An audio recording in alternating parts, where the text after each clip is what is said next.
Hey everyone, welcome to The Win with Heather Havenwood. And I am very excited to be on Facebook Live again today. This is going to be a lot of fun. Stacey, go ahead and open your browser and do your thing. I'm going to go ahead and start talking a little bit. So guys, what we're doing here, we're doing multi-purpose, okay? I'm going to be doing Facebook Live and then repurposing it later to YouTube, repurposing it later to iTunes, iHeart, Google Play, Stitcher. If I forget one, I'm sorry. And part of this is learning for yourself and your business to market yourself on multiple channels in multiple ways. So I just want to you understand that you can see it's multiple times too, which is kind of cool. So, all right, I'm introducing someone today that I have adored and followed along for for a while, and just kind of following her and what she's doing. And my job to you as a podcast is to bring on people that are, I've said it before, badasses, and that's my job. And I'm doing my job again today. So I'm very excited to have Stacey here today. Hi, Stacey. Are you there? Hi, how are you? I'm good. I'm good. Thank you for getting up and getting your hair done. And I I'm love so excited. when I've done these with guys, and I love you guys, but you guys don't care. You're like, what? Why did you need some time? They can literally roll out of bed, not brush their teeth, and get on a video and be completely confident about that. Not fair. Not fair at all. We have to do way too much stuff.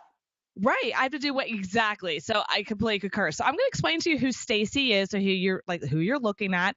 Her name is Stacey Tuschl. Started her first business in her parents' backyard at the age of 18 and turned that company into a seven-figure business. She's a #1 international best-selling author of Is Your Business Worth Saving?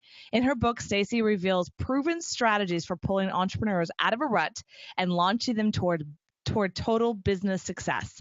Stacey is also the host of the top-rated business podcast, Business Rescue Roadmap, with listeners in over 69 countries, which I've been on. Yay.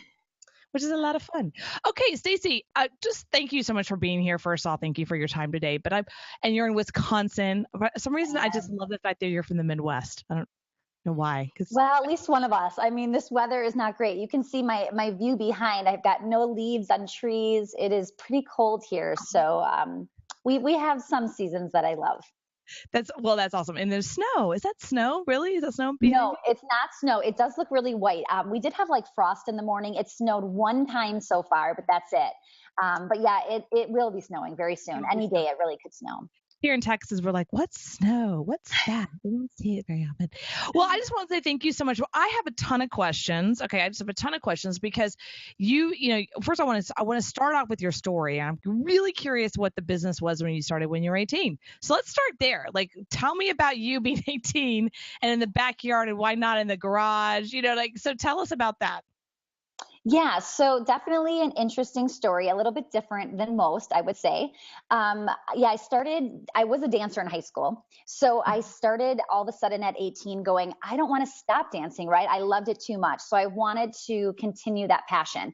This was not something that I thought I was going to do a business with. This was just me selfishly going, okay, I can continue if I do this. So I started teaching 17 middle schoolers in my parents' backyard for free, for fun.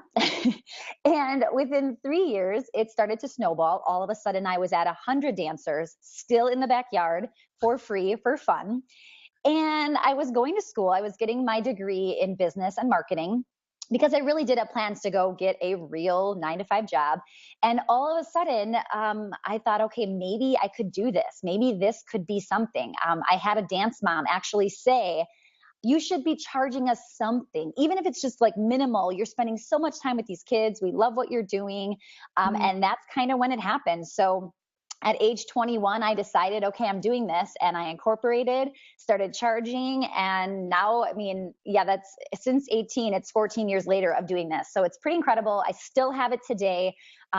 It's such a huge corporation, what we're doing now in a small business sense. I mean, we have now 900 plus students that come to us every single week, 40 employees, 2 commercial locations that we own, both of those.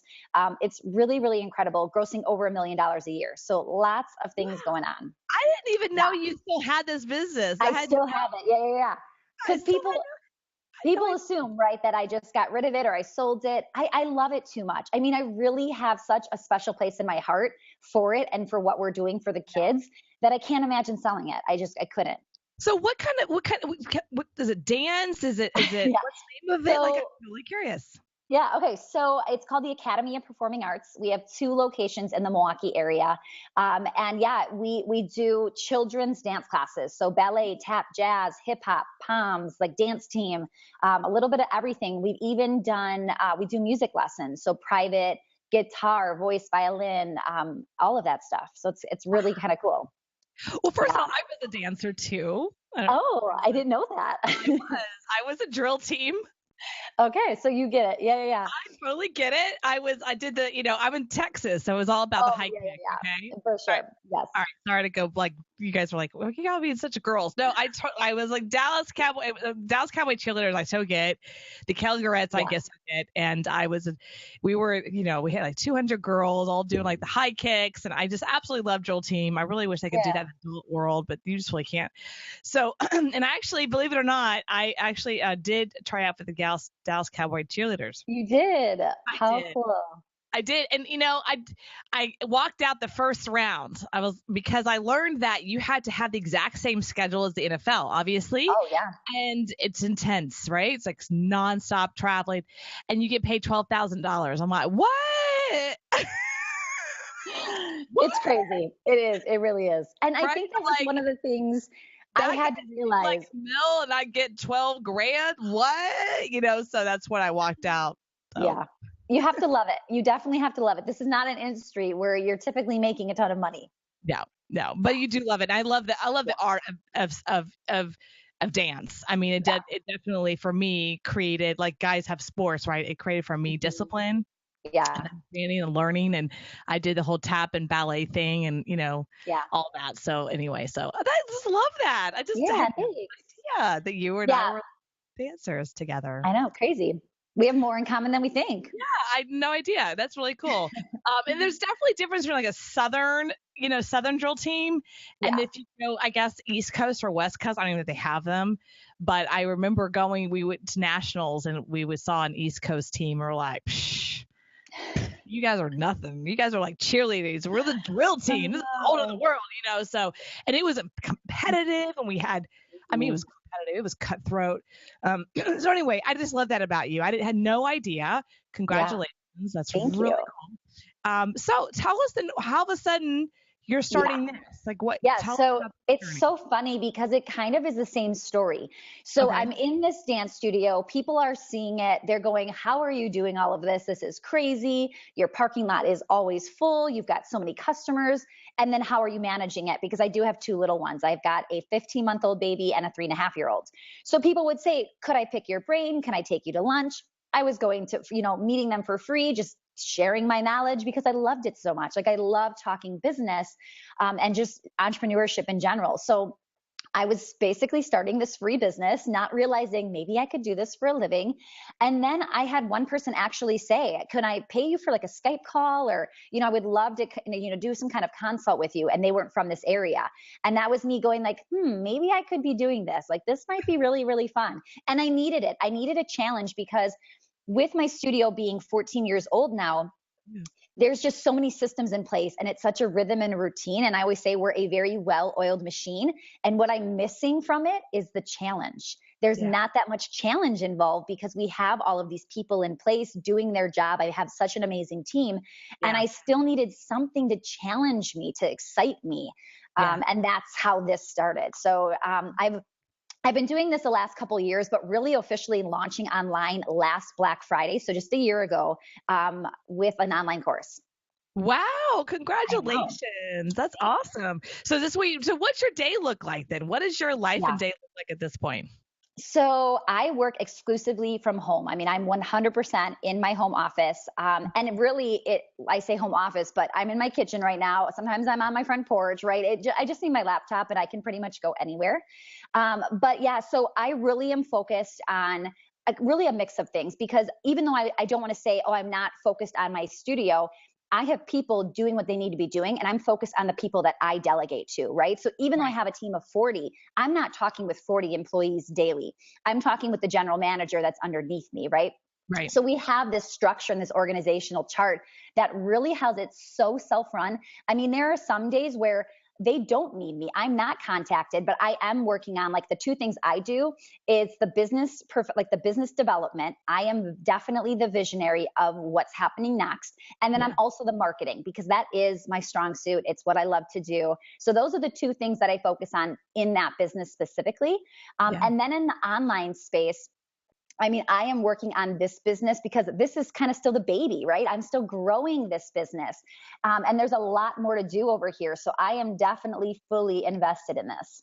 And what's your vision for this new online business? Where do you want to take this? Yeah. So with that said, I feel like if I can do what I've done in the brick and mortar space with a local audience within, 5 to 10 mile radius and grown it the way that I've grown it, online just seems like I could go so much bigger. And that really is my vision, is just taking this and I love that I can impact people who are impacting others. So I always tell people I can really impact millions because of how that's just replicating when you're reaching somebody who's also impacting so many amazing people.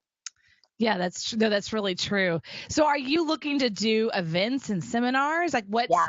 where do we see Stacy in 5 years? Yeah, so I've done a lot in this last year. So this past year, I launched my book, I launched my podcast, and I did a live event. So I did I came out and I'm like, I'm doing it. So I did everything this year. I mean, my podcast is 3 days a week. My book, I poured everything into that book. We hit #1 international bestselling day one. I was so excited. The podcast, everything. It's just going so well. And then the live event I'll do every April. Ideally, I see myself doing 2 live events a year. So I will kind of tackle one more at some point. But my big thing too is I want to speak. I want to be out there on stages and building connections and relationships with people. I'm a really big into collaborating. So I love finding people like you who are doing the same thing. We get each other and just do some amazing things together too. So that's my big thing this year is I am having a growth year in 2017. Lots of exciting things coming up. Hey, oh my God, that's awesome. So tell us about your event. What do you do in April? And then I'm curious why you went to a live event so fast. I mean, that's pretty fast, you know, so that's just, so how did it go? And what was your experience like? Yeah, so that's a great point. So with that said, I did my online course and I launched it with a live event. So that was why I did it so quickly. Okay. I like really getting to meet people and dive deep. Like for me, it's really about sitting down, getting together, doing the work, right? Yes, we can do this right here, but it's also really fun to meet people in person in real life and get to know them a little bit deeper. So the live event was great. It was really my knowing that it wasn't going to be this huge event, but it was going to be the marketing for next year. So now this year going into it, when I'm really ready to have a live event, because now I've grown my following, I have a community, a really growing community too. Now I'm able to already show what the event looks like, what they can expect. Because sometimes you don't know what people are going to put out there. And I wanted them to see, this was the level we did last year, we're going to one up it this year, right? So I'm excited to be able to show that and to have testimonials of people that were there at that event. That's awesome. Cool. So what's the name of the event? So the event, last year we called it Get Focused Academy. It was with the online course. I just lost my microphone.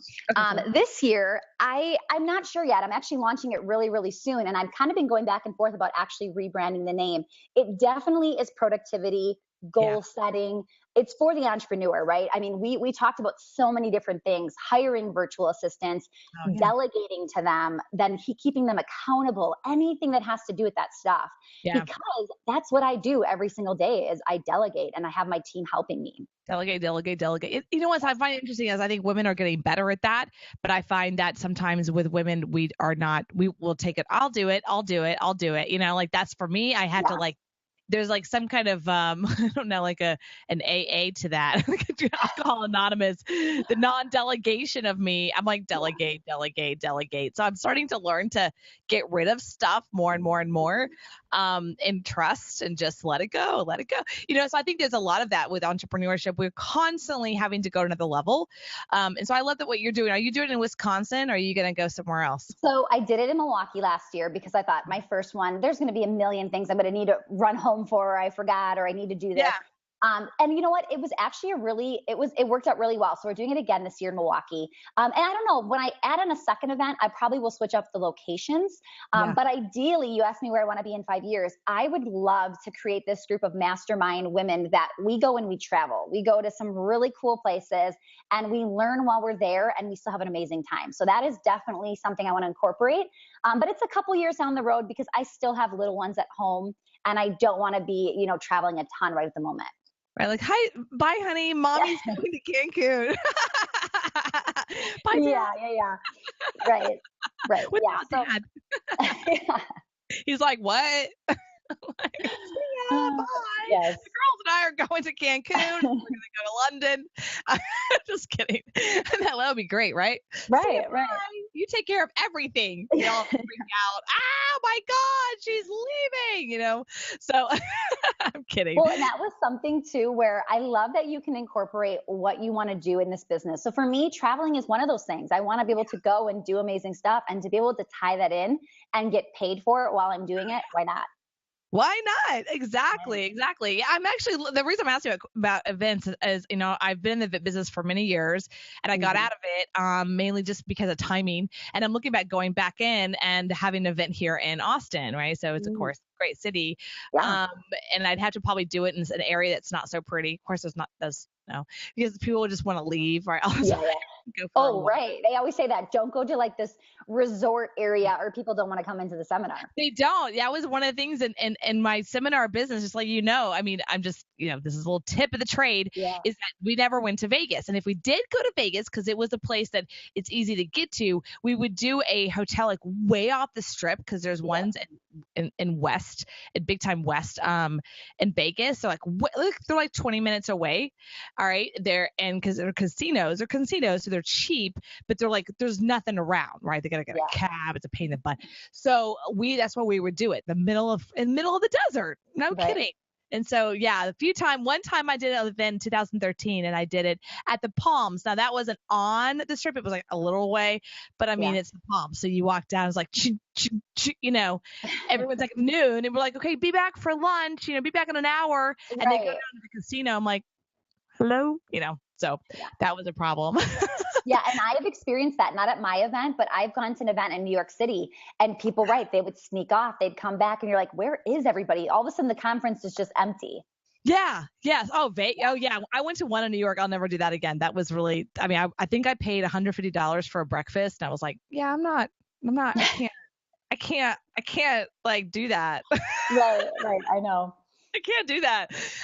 Texas, like, what? These eggs are not worth $25. I'm just saying.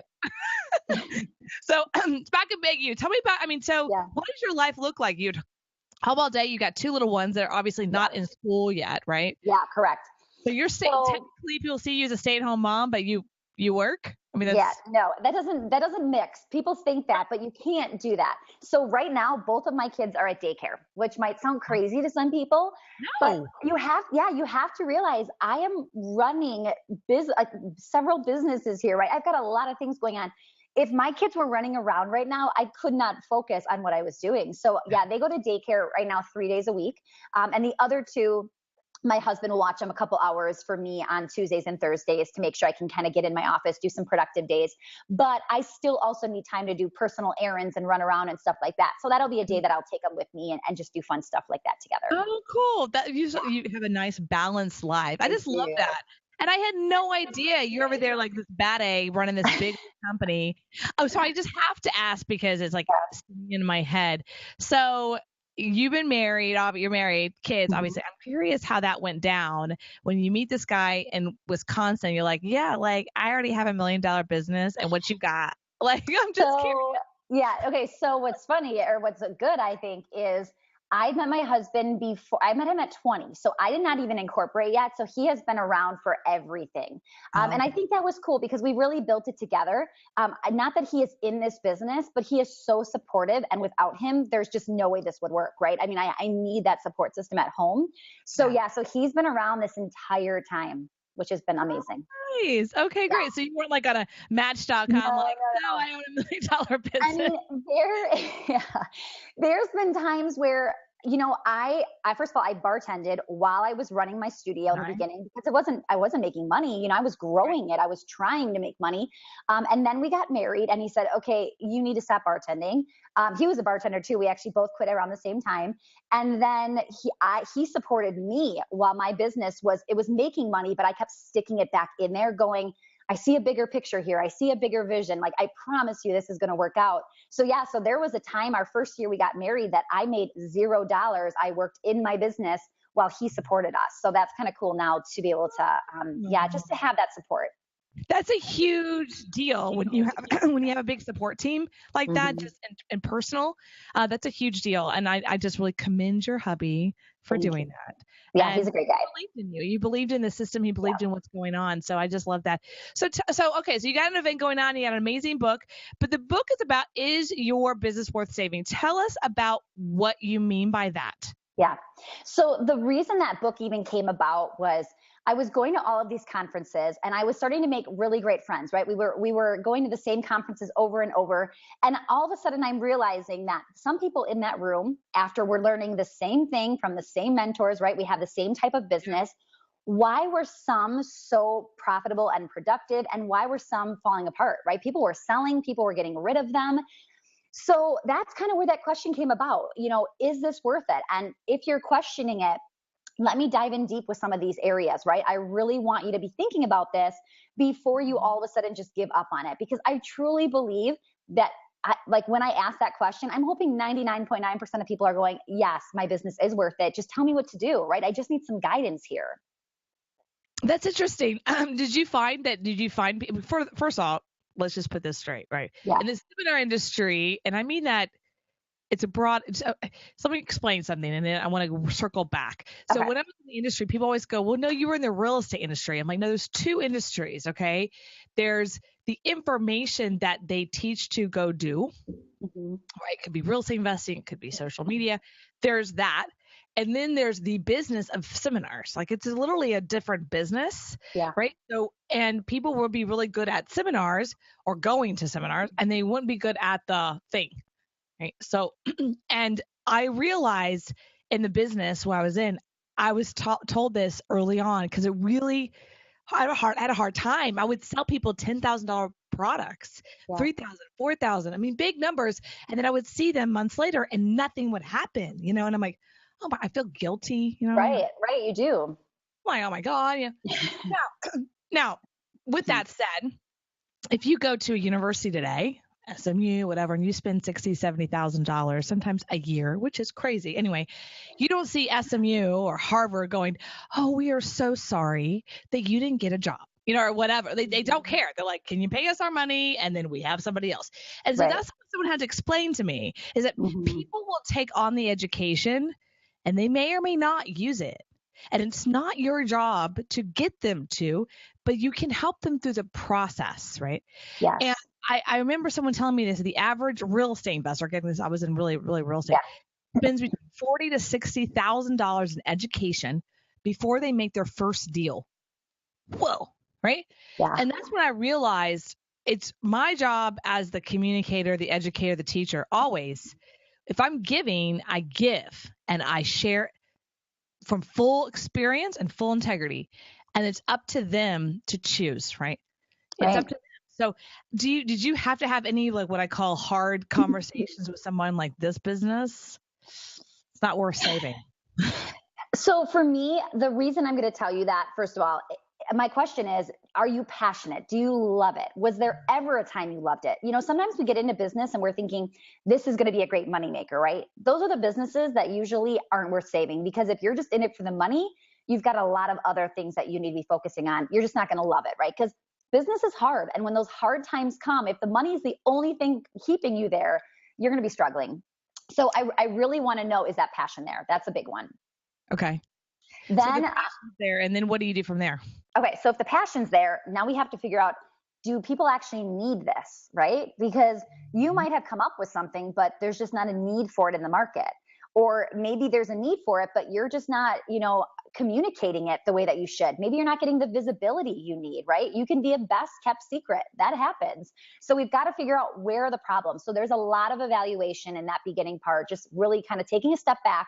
And that's what I'm good at, is being that outside view to kind of say, okay, here's what I see, because you as the person in it see something completely different because you have so much invested in it. And sometimes I have to go, okay, well, this free, whatever you're offering, it's not that good. Nobody really wants that. I can get that anywhere. I can Google that. Why would I give you my email? Right. So I do have to give some tough love to say, here's what we're going to do. But if you're ready to dive in deep and to figure this out, the sky is the limit. Yeah, that's true. That's some tough love. Like, nobody wants your baby kind of thing. And I've had to have those conversations. Like, I don't think anyone wants your baby. It's not personal, because I get that it's your baby. And are people looking for that? Are people wanting that? I just came across that recently. It was a situation where we didn't work together, but I'm listening to him and I know he was so passionate about it, but I'm like, I don't see what people are buying. You know what I mean? I don't see why would I buy that? Thinking about, I'm the consumer. What would I be buying? What's the take? And he was explaining, I'm like, well, you kind of get that already with this app that's like free, right? Right. So, you have to really think it through, and competitive analysis is a big one right now. I think it's bigger than it ever has been. It used to be when I got started, it's like you put something out there and people just kind of flood to it.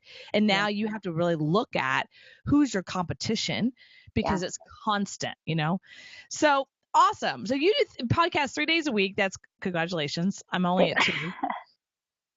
Hey, I think once you're past 1, it feels like the same amount of work. It really does. I think so. I think my team would be like, what? 3? What? Chill out.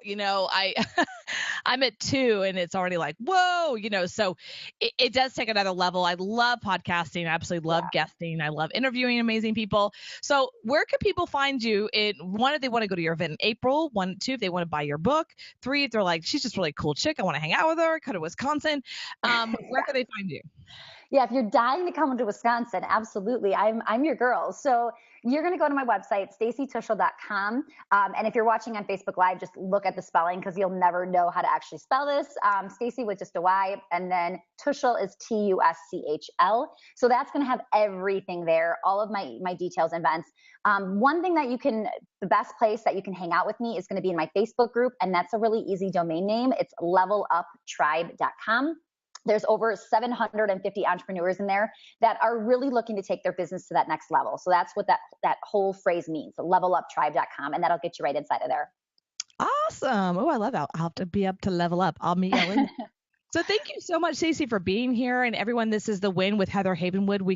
You can find us on heatherhavenwood.com, of course, but also iTunes, iHeart, Google Play, and now Facebook Live. Ta-da! I just really want to say thank you for being here. And I'm pretty impressed with who you are and what you're doing, what you're creating.